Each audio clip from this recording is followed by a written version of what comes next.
My parents skipped my son's first birthday. They said it was just a trivial event. Then, my mom posted Hawaii vacation videos with my sister's kids. 1 week later, my dad called saying, "The loan payments haven't been made." I replied, "Don't contact me about trivial matters. My name is Jason. I'm 31, the oldest child, the reliable one. I fix routers at family gatherings. I change light bulbs no one else can reach. I'm the person my parents call when the garage door won't close or when the TV says no signal. I'm married to Nora. We have a son, Leo. He just turned 1. I'm the kid who left home at 18 and paid my own way. 2 jobs in college. Night classes. No gap year. No summer abroad. My sister, Bianca, is 3 years younger. 2 kids, endless drama. The kind of Instagram stories that need sound because it's all about the squealing and the cocktails.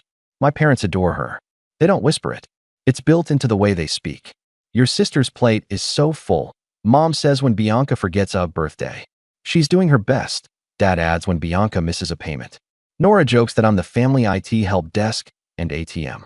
She says it light, so it doesn't stab. The night before Leo's party, I was in our kitchen frosting a sheet cake that looked like a small snowdrift. There were balloons everywhere, blue and yellow, taped to the walls. The house smelled like vanilla and new plastic.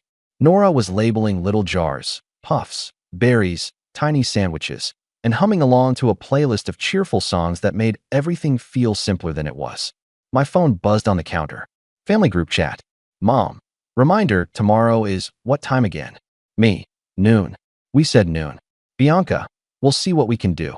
The twins have so much going on. Me. It's Leo's first birthday. Dad. Jason, don't guilt people. I stared at the screen. I had sent calendars.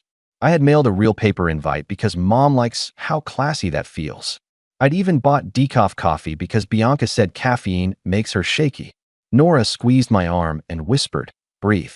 It's fine." It wasn't fine. I knew exactly how the next day could go. But hope is stubborn. The next afternoon, at 11:58, I lined up tiny paper crowns on the table.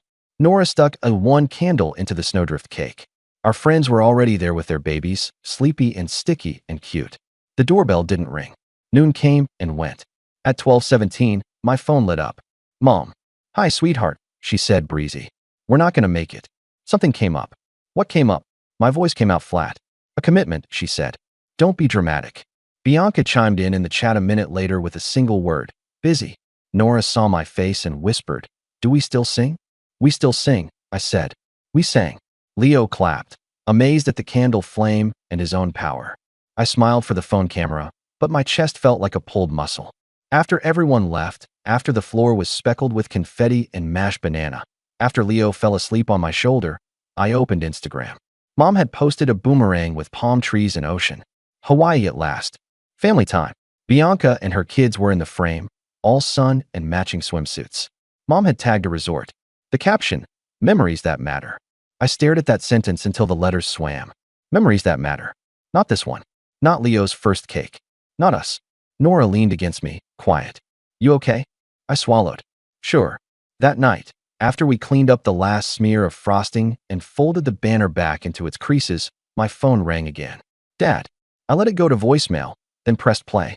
Jason, he said, in the voice he uses when he's about to lecture. The loan payments haven't been made. I stared at the ceiling. The string of balloons moved in the air conditioner draft like lazy jellyfish. Then I called him back. Hey, he said. Finally. Don't contact me, I said, about trivial matters. I hung up and set the phone face down on the table. Nora's eyebrows went up. What? She asked. I listened to my pulse in my ears. I think, I said, that's the last time I let them set the story. I didn't sleep much. I didn't cry either. I lay there in the dark next to my wife, our son breathing soft through the monitor, and felt something cold and simple click into place. Tomorrow, I'd stop being the help desk. Let me rewind. The loan payments Dad meant were the exact opposite of trivial. 3 years ago, my parents called me to talk like adults. That's how Mom framed it. We met at a diner with sticky menus. Dad cleared his throat like a politician. It's just a small thing, he said. A bridge. Bianca had opened a kids' boutique with a friend. It lasted 6 months, minus rent. There were suppliers. There were fees. There was debt.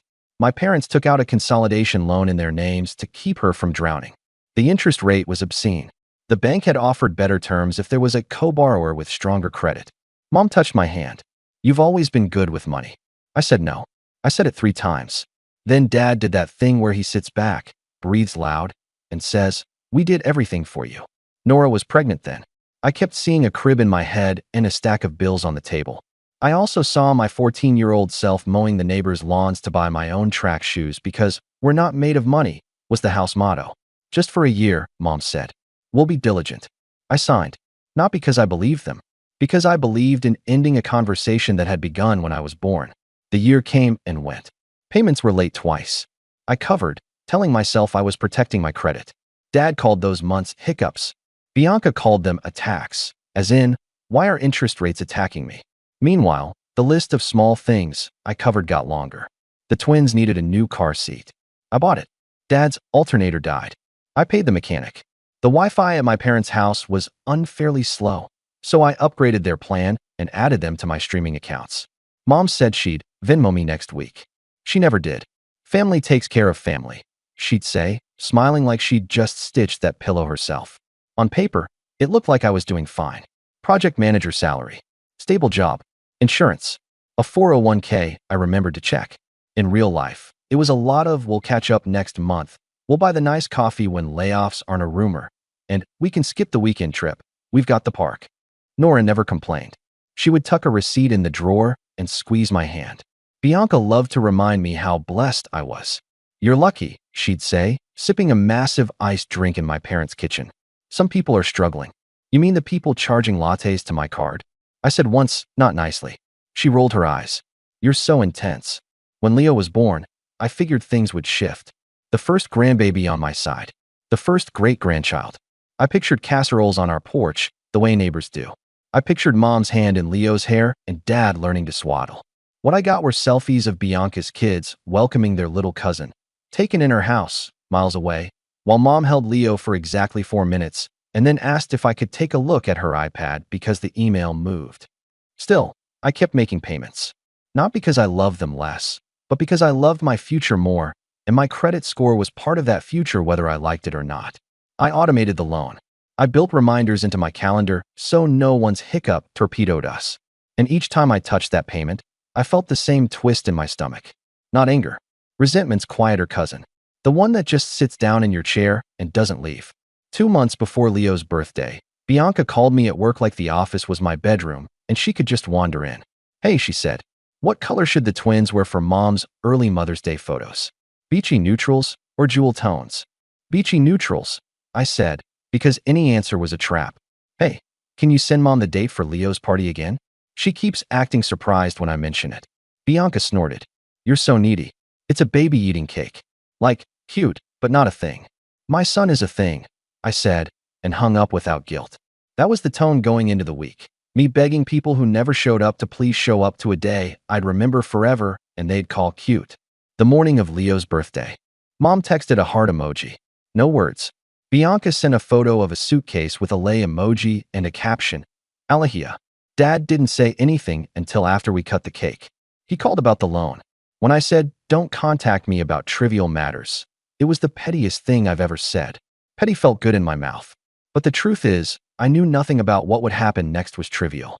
Because once I stopped being the help desk, the tickets pile up. Because once I stopped being the ATM, people noticed the broken screen. The first few days after the party were a chorus of messages. "Mom, why would you speak to your father like that?" "Dad, we're on a trip. Can we discuss this like adults when we return?" "Bianca, wow." Over a cake. I didn't reply. Nora and I took Leo to the park and let him become a galaxy of crumbs. We sat on a bench that needed paint, in the light that makes everything look forgiving, and I said, "I'm done." "Done how?" she asked. "I'm closing the bank," I said, "and the help desk, and the 24/7 hotline." "Okay," Nora said. "Do it. You don't have to explain yourself anymore." It's strange, the quiet that comes after a decision. It's not peace. Not yet. It's just a clarity so sharp you could use it to cut open a box. I opened my laptop that night and made a list. Auto pay for their loan, off. Streaming logins, changed. Shared phone plan I'd been temporarily fronting, canceled. The just-in-case credit card my parents had a photo of, replaced. I didn't send a manifesto. I didn't announce it in the chat. I didn't subtweet. I did what I should have done years ago. The next morning, Dad called from a balcony with gulls screaming and waves thudding. I could hear Bianca's kids shrieking in the background that the water tasted like salt. Son, he said, the loan. Talk to the lender, I said, and ended the call. An hour later, Mom posted a video of Bianca's kids building a sandcastle around her feet. Caption: "These are the moments that matter." She added a sparkle emoji, as if that made it profound. I put my phone face down again. Leo crawled over it and bonked it with his head like a seal with a ball. He laughed. I laughed too, because sometimes the world gives you exactly the symbol you need. Then the text got meaner. Mom, you're making a scene. Dad, stop punishing your sister. Bianca, LMAO, are you seriously throwing a tantrum over a baby party? I typed and deleted 20 replies before letting the phone go dark. Let them talk. I had a new job now. Boundaries. Their work. 1 week after the party, they came home sunburned and cheerful. Mom called before they'd even unpacked. Okay, she said, bright. Now that we're back in the real world, we need to address some housekeeping. Housekeeping, I repeated. The loan, she said. The utilities you handle. The streaming. Your father spent 20 minutes trying to watch the news last night, and it wouldn't load. That's terrible, I said. Up there with war. Jason, she snapped, don't be sarcastic. We are a family. We rely on each other. You rely on me, I said. That's not the same thing. Silence. I pictured her face, the set of her mouth when she's about to cry, so you'll back down. I didn't feel it. Then Dad got on. This is childish, he said. Whatever this is about, it's not about a birthday. It's about a pattern, I said. It's about respect, he said. Exactly, he huffed. We raised you. You also skipped my son's first birthday to go to Hawaii with Bianca's kids and posted memories that matter. Then you called me from a lounge chair to ask about a payment you promised to manage. That trip was planned for months, he said. Don't make a scene. I thought about the diner, the sticky menus, the pen in my hand. The lender has your signatures, I said. They can help you set up autopay. You removed yourself, he said, like I'd amputated a limb. I removed access, I said, to things you don't pay for. There was a shift then, the click when charm fails and the voice under it comes out. Mom came back on the line. How dare you, she breathed. After everything we've done for you. What have you done? I asked. Calm, curious, like I was taking notes. We gave you a home, she said. I moved out at 18. We paid for your school supplies, she said. Do you remember how expensive calculators are? Yes, I said. I mowed lawns to buy one. You are so ungrateful.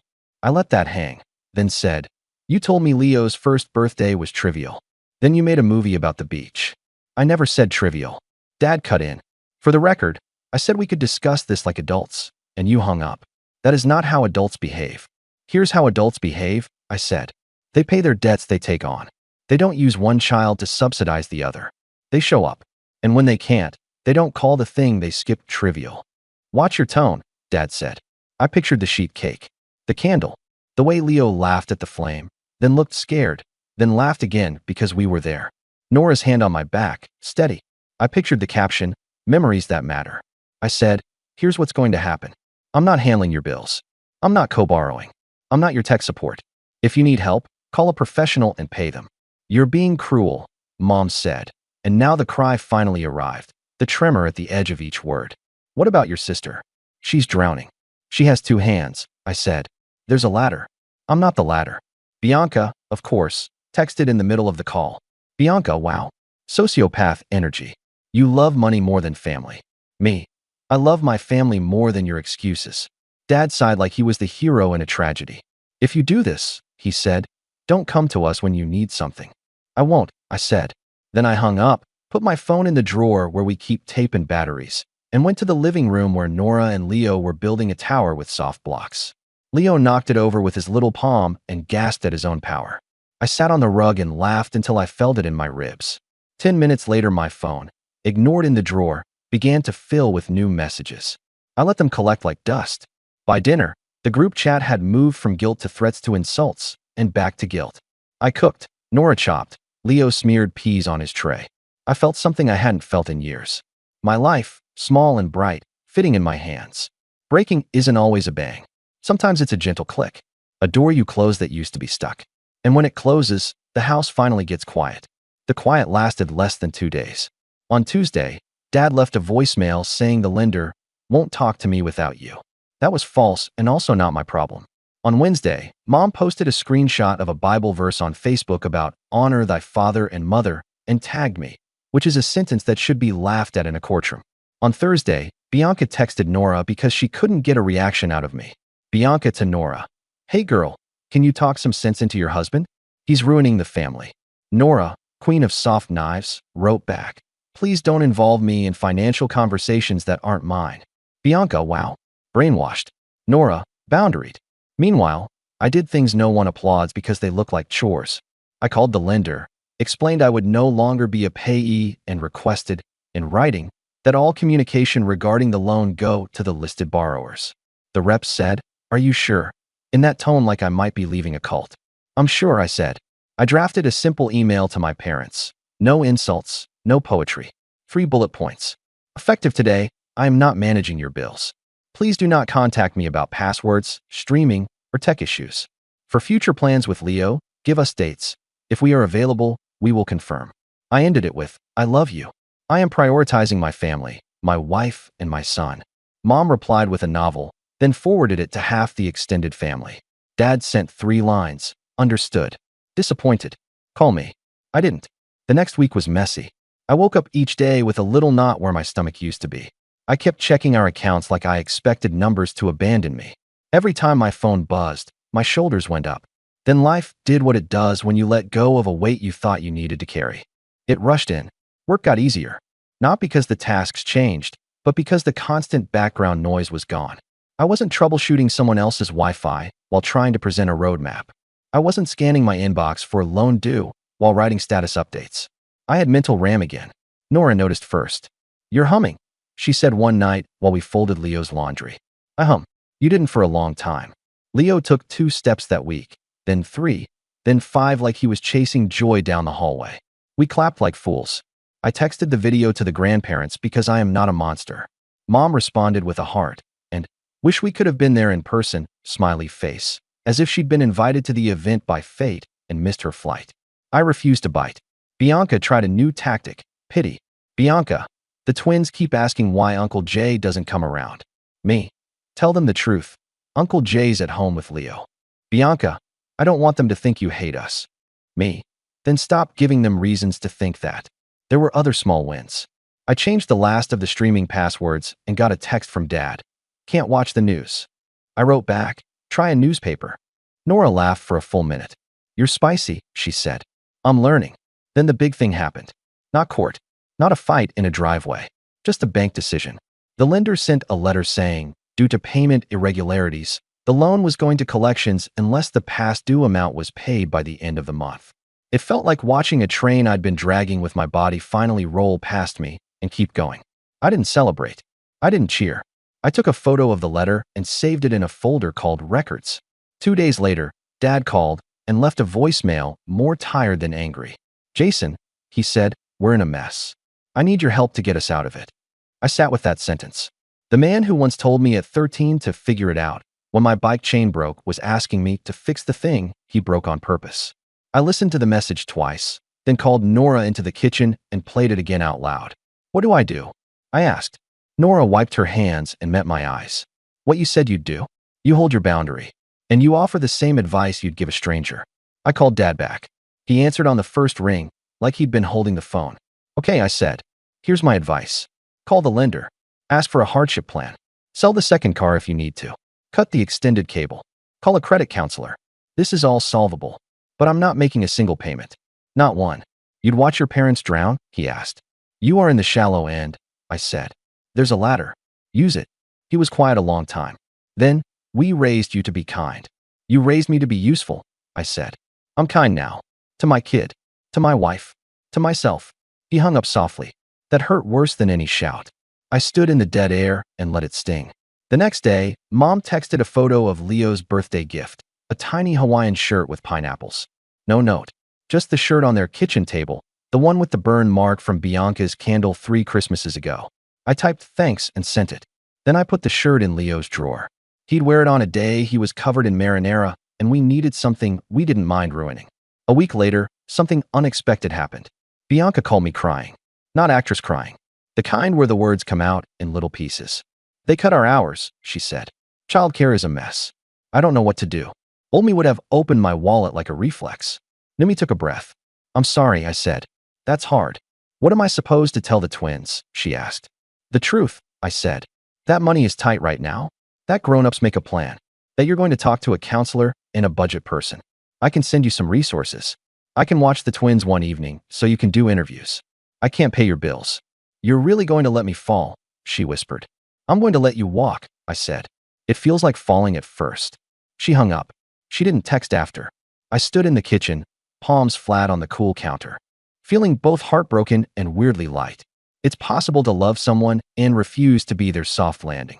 No one told me that when I was little. I'm telling myself now. 2 nights later, Mom sent a long message apologizing for the tone, but not for the content. That's her specialty. There was a sentence I read 5 times. We didn't know Leo's first birthday was that important to you.